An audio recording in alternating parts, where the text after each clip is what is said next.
There's a new way to help you after a car accident. I'm Kurt the CyberGuy. Follow me at cyberguy.com. That's where you can sign up for my free newsletter. Dash cameras are a great way to make sure that you have visual evidence if you ever get into a car crash.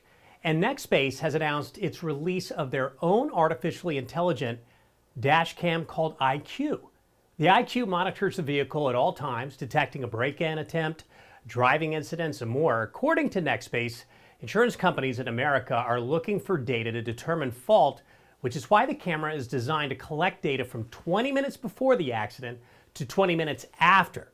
When your car's parked, the IQ changes to Smart Sense parking mode, which causes the camera to save the battery and go to sleep. If it senses a human-sized threat nearby, it wakes up and starts recording. The IQ also uses AI facial recognition technology to determine if a person is just passing by your car or if they're actually looking inside.